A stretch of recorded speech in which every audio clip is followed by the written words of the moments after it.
It's so great to have everyone in person. I think this is the first time in 3 years, so I keep on saying that with every event. For those that don't know me, I'm John Rainone. I'm president of Dabney S. Lancaster Community College, becoming Mountain Gateway Community College. And I just want to welcome you to the college and to this special event. We're really thrilled to be here to thank our business community. I also have a second hat. I'm this year's board chair for the Alleghany Highlands Chamber of Commerce. So on behalf of the Alleghany Highlands Chamber of Commerce and Tourism and the Alleghany Highlands Economic Development Corporation, we acknowledge and thank our local businesses. We thank them not only for the jobs you provide, the quality products and services you produce, and the tax base that you represent, but also for supporting our communities with helping hands and loyal support. Our businesses and your employees participate in civic functions, donate their time, and generously give to many local charities and civic organizations that would not survive without their support.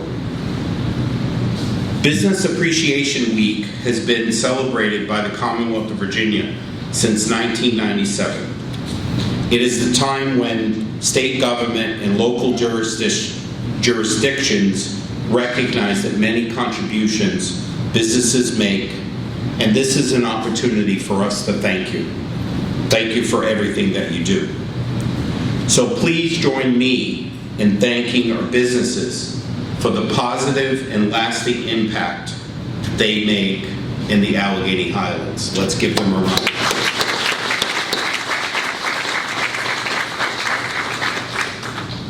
I'd like to introduce a few people in the audience. We're pleased to have the new Regional Director of Senator Tim Kaine's office, Elda Stanko Downey, with us tonight. We'd also like to thank all the local elected officials for attending this evening. How about anyone elected officials, if we could just have you stand to be recognized.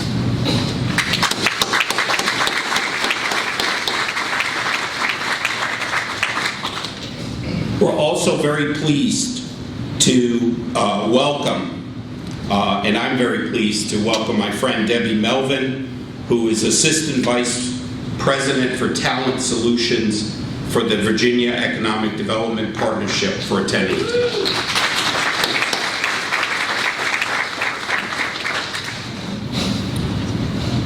I'd like to also recognize Delegate Terry Austin.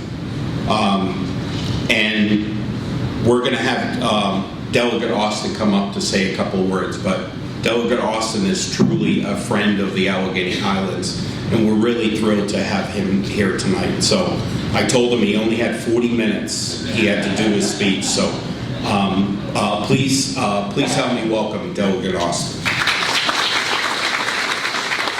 Thank you, Dr. Rainone, and I echo the sentiments for our industries in this region. It's tremendous.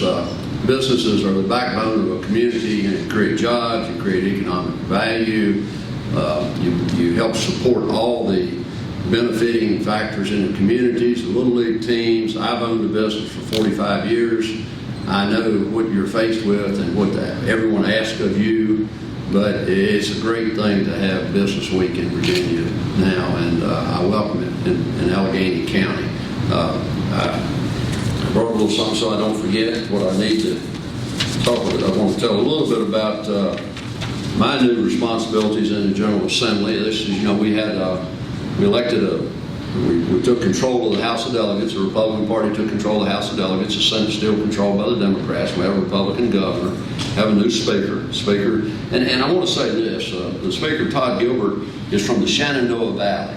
And the last time we had a speaker from the Shenandoah Valley was like 1934. Delegate Putney was an interim speaker of the House of Delegates, but Roanoke had a speaker in, I think, 1934. So we've got a speaker from west of the Blue Ridge Mountains. We have a majority leader, Terry Kilgore, Delegate Kilgore, down in Scott County. I serve as Vice Chair of Appropriations and Chair of Transportation. So for once, you know, we brought some of the governing controls from outside of Richmond and Tidewater and Northern Virginia to west of the mountain, and I hope we bring some benefit and value in doing that. As I said, I'm Vice Chair of Appropriations. Delegate Knight from Virginia Beach is Chair of Appropriations. I chair Transportation. My committees are Rules, Joint Rules. I serve on JLARC. I was in Richmond on Monday. Joint Legislative Audit Review Commission is what that committee is. I serve on MEI. I work with VEDP quite a bit when we work with new industry. MEI is major employment and investment projects.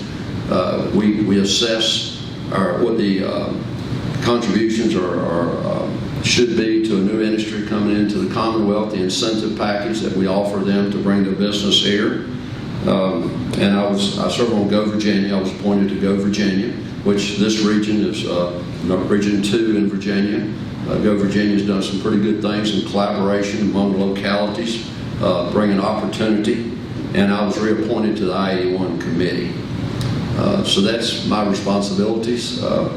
I take those very seriously. They require a lot of time. I travel back and forth to Richmond once a week, and sometimes twice a week if I don't stay over. The budget this year, I'll talk a little bit about the budget. The budget general fund is $30.6 billion. The second year is non-general fund. The second year is $26.6 billion for a total of $58.2 billion general fund. The non-general fund, the first year is $87.5 billion, $76.7 billion the second year, for a total of $106 billion. The total budget is $164 billion. This year we had more money than I've ever seen in Richmond. We had federal dollars. We put more money in rainy day funds. We're trying to spend those dollars on one-time expenditures. We know they're not going to be recurring revenues, so we're spending them on one-time funding.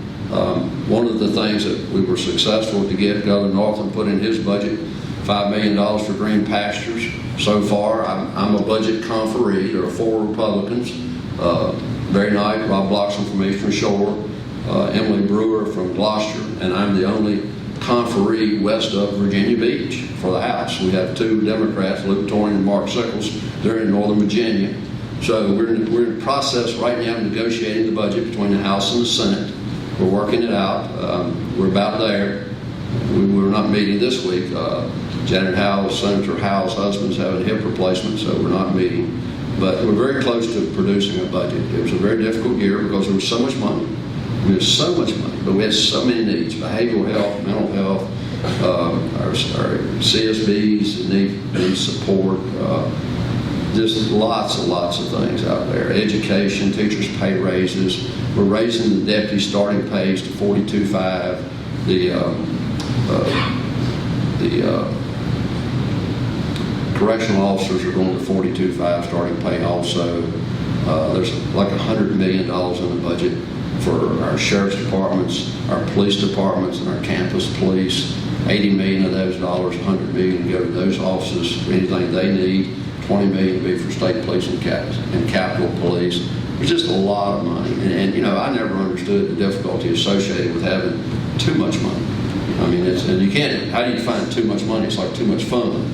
But you can really, it creates a lot of problems to try to disperse that money to where we're not going to have to backfill it next year. And there's so many needs. Transportation-wise, I serve there.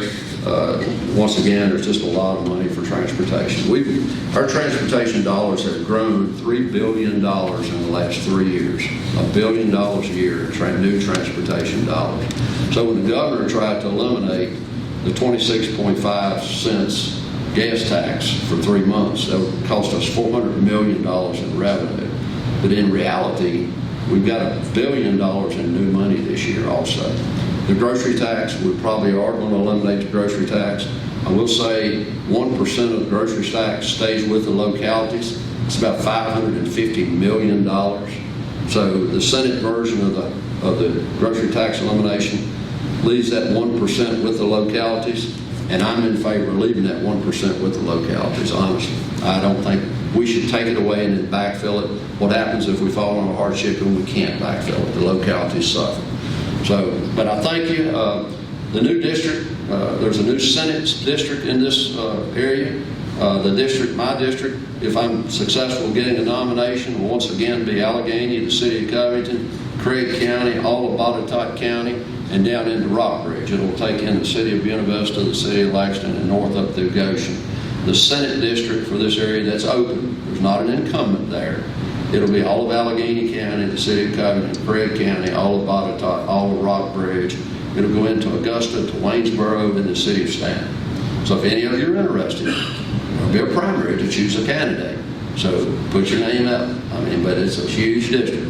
Oh, and I should say it's I-81. It's Roanoke County, I-81, west of I-81. All that area is in that district also. So, but once again, I thank you. I couldn't pick a better area to represent. I love all of you. It's great to be the representative. I do my very best to satisfy you and support you, but you can always call. If you have issues or need concerns to be addressed, please call me. Don't hesitate. Thank you all. Thank you, John.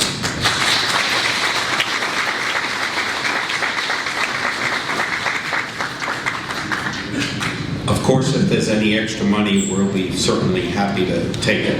I have a list, and Justin has a list, and others have a list. So, but thank you, Delegate Austin, for everything that you do for us. We're really supportive. But so now it's my pleasure to introduce Krystal Onaitis, Covington City Manager, as well as the Chair of the Alleghany Highlands Economic Development Corporation, to provide a few closing remarks. Not quite closing, because I'm going to close. Oh. So I'm the in-between gig, so a lot of pressure there. They say more money, more problems, so I guess that's what we're all facing. We're having all of our own budget challenges, but just to echo what's been said, many thanks to Delegate Austin and all of his tireless work for us here in the Highlands, especially what we've seen recently with our transportation projects and his advocacy work with that, and just our educational funding. We do greatly appreciate it. Want to thank you all coming out this evening as part of our business community, large and small businesses. It's been a tough 2.5 years. It's been a crappy 2.5 years. You've all managed to persevere through a lot. You've managed to come up with creative ways to continue to do what you do. Setbacks, push forwards. Just want to commend you all for that. And also commend the amount of regionalism that's in this room tonight with all of our elected officials from the Highlands as a whole. We have folks here from every locality, and just what we have going on now as a region and everyone being at the table, it's truly inspiring, and what we can accomplish together is limitless, and wanting to capitalize on that, not just for the region and our children, but for you all as a business community, and what that means for small businesses, medium businesses, and our large businesses. And hope that we can continue to support you all as the Alleghany Highlands Economic Development Corporation, and through all the other efforts that we have as localities. I work for the city, so if you ever need anything from the city, feel free to drop by and let us know. But thank you for what you all have done in the last 2.5 years, and it's great to see you all in person. This is my first one since we've had COVID, so thank you. First of all, let's give a hand to the staff of the Alleghany Highlands Chamber of Commerce.